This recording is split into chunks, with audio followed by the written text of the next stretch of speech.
Moore kann man nicht transplantieren. Wenn man ein Moor woanders hinsetzt und es dort gedeihen sollte, müssen dort die Umweltbedingungen passen. Wenn die dort passen, wäre dort ein Moor. Und wenn man das verpflanzt, dann hat man, wie wenn man Pflanzen in der Natur ausgräbt und in einen Blumentopf setzt und weiter gießt, dann können die dort weiter leben, aber sie sind nicht mehr Teil des natürlichen Ökosystems und können auch nicht dieselben Aufgaben übernehmen, die sie in ihrem ursprünglichen System hatten. Ein Moor braucht einen geschlossenen Wasserkörper.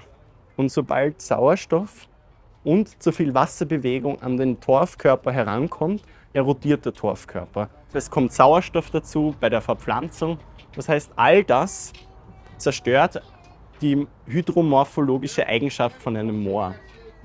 Das ist einfach nicht möglich, dieses System zu verpflanzen. Also im Vergleich zur Fläche sind Moore weltweit die größten Kohlenstoffspeicher. Und also ein Moor bildet ungefähr 1 Millimeter Torfkörper im Jahr. Das heißt, das ist ein System, das ist sehr langsam. Was aber faszinierend ist, diese Systeme sind seit dem Ende der letzten großen Eiszeit entstanden. Und es hat diese lange Zeit gebraucht, um diese Torfkörper aufzubauen. Das heißt, wir reden hier von Tausenden von Jahren an Kohlenstoffbindung, die im Boden versenkt worden ist. Und wir sollten alles daran tun, diese tausenden Jahre an Kohlenstoffsequestrierung nicht in die Atmosphäre zu pushen, sondern möglichst im Boden zu halten.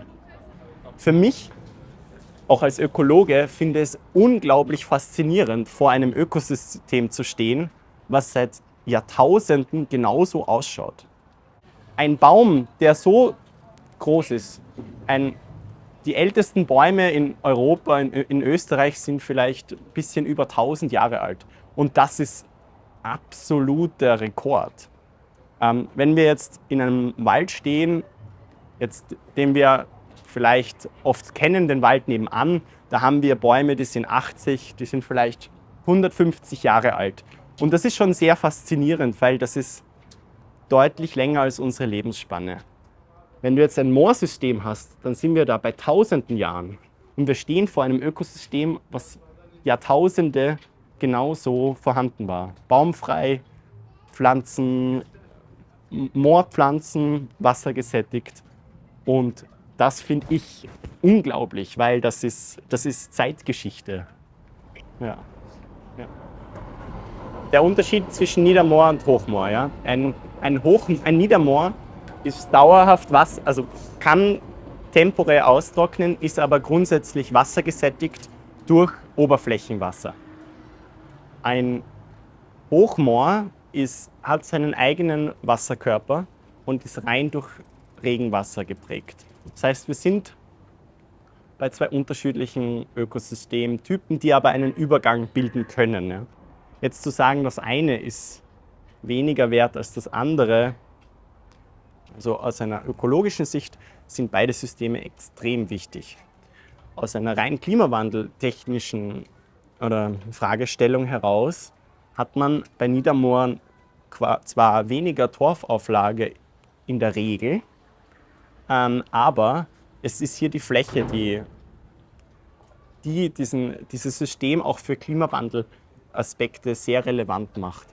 Selbst wenn die Flächen nur 50, 60, 100 Zentimeter haben an Torfauflage, was im alpinen Raum sehr wohl möglich ist, können dort Unmengen an Kohlenstoff gespeichert werden. In Bezug auf Moorschutz würde ich mir von der Tiroler Landesregierung wünschen, dass mehr Arbeit in Richtung Erfassung der Flächen, die noch da sind, und Schutz dieser Flächen gesteckt wird.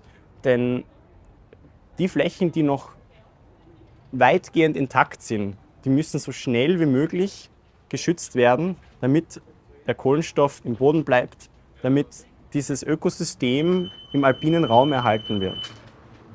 Das war jetzt ein bisschen laut, oder? ist.